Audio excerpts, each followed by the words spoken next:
지난 2023학년도 수능시험에선 영어 23번 지문이 대형 입시학원에서 만든 모의고사 지문과 똑같이 출제돼 논란이 됐습니다. 현직 교원이 사교육업체에 문제를 팔아넘긴 건데 이걸 걸러낼 검증 시스템은 작동하지 않았습니다. 시험이 끝나고 수백 건의 이의 신청이 쏟아졌지만 평가원 담당자들은 심사 대상에서도 제외했습니다. 교육부는 오는 6월 모의평가부터 출제 과정에서 사교육 문항과의 유사성 검증을 강화하기로 했습니다. 먼저 시중 문제지와 사교육업체 모의고사는 물론 향후 발간 예정인 교재들도 검증 대상에 포함시켰습니다. 이 자료들을 토대로 현직 교사로 구성된 수능 출제 점검위원회가 출제 중인 수능 문항과의 유사성을 따져볼 계획입니다.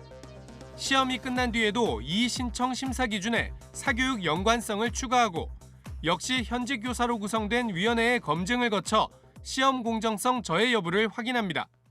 또 전산 시스템을 도입해 출제진을 무작위로 선정하고 사교육 연관성이 높다고 판단되는 문항의 출제자는 인력풀에서 즉시 배제할 예정입니다.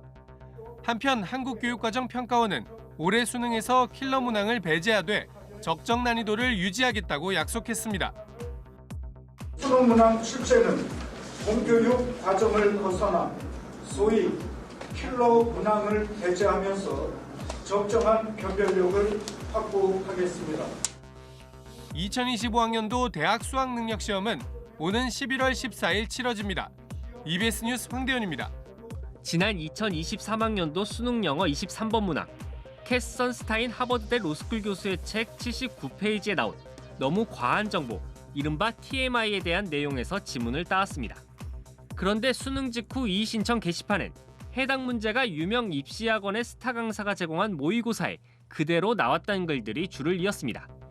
우연의 일치란 출제기관 한국교육과정평가원의 해명에도 문제 유출 논란은 이어졌고 감사원 감사 결과 의혹은 사실로 드러났습니다. TMI 지문은 고등학교 교사 A씨가 처음 EBS 수능 연계 교재에 활용해 문항을 실었습니다. 이후 교재를 감수한 대학 교수 B씨가 수능 출제위원으로 참여해 문제의 지문을 그대로 활용한 문항을 수능에 출제했습니다.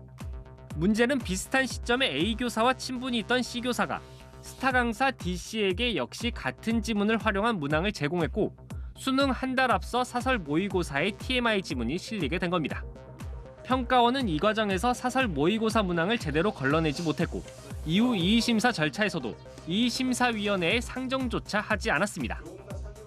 79페이지 부분만 EBS 교재와 수능 그리고 사설 모의고사에 지문으로 출제된 것은 우연의 일치라거나 합리적으로 보이지 않는 부분이 있어 수사 의뢰한 것입니다.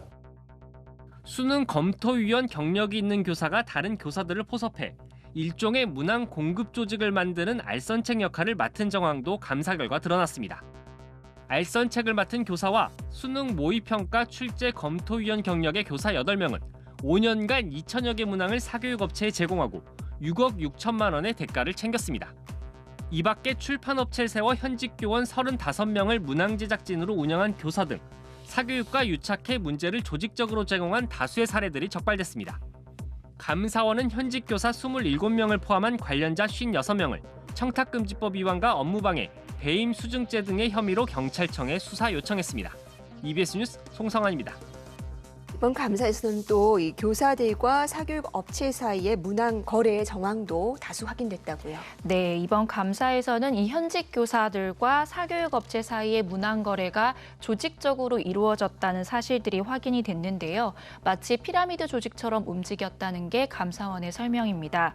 이 사교육 업체와 직접 접촉하는 중간관리 교사가 있고 그 아래에 다수의 교사들이 문항을 공급하는 방식입니다.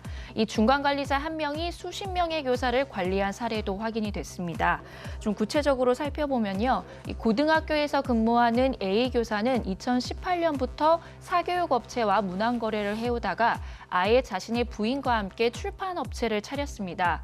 그리고 이 EBS 교재를 함께 집필하면서 알게 된 교사들, 그리고 학교에서 함께 근무하는 교사들까지 섭외해서 총 35명의 팀을 꾸리게 됩니다. A 교사는 이들에게 이제 문항을 사들여서 사교육업체와 유명 학원 강사에게 공급하는 역할을 맡았습니다. 그리고 이들이 출판사를 운영하면서 2019년부터 4년간 벌어들인 매출은 18억 9천만 원에 달했는데요. 이 중 12억 5천만 원은 문항을 만든 교사들에게 나눠주고 3억 원은 A 교사가 받아 챙겼습니다. 또 일부 교사들은 이 사교육업체에 팔아넘긴 문항을 그대로 학교 시험에 출제한 사례들도 있었는데요. 이 B 교사는 2018년부터 지난해까지 이 온라인 사교육업체에 내신 예상 문제를 7천여 개를 만들어서 넘기고 그 대가로 8,300만 원을 받았습니다. 그리고 사교육업체에 넘긴 문항 가운데 8개를 자신이 근무하고 있는 학교의 중간고사, 기말고사 문제로 출제를 했는데요. 이번 감사에서는 이 해당 교사뿐만 아니라 이 사교육업체에 팔아넘긴 문항을 그대로 혹은 변형해서 학교 시험에 출제한 교사들이 여럿 확인됐습니다. 지난 8월 사교육업체에 문항을 판매했다고 자진 신고한 교사는 모두 322명. 이 가운데 24명은 최근 7년간 치러진 수능이나 모의평가 출제에 참여한 것으로 확인됐습니다. 교육부는 학원에 문항을 판매한 사실을 숨기고 수능과 모의평가 출제에 참여한 교사 4명을 수능 업무방해 혐의로 즉시 고소하기로 했습니다.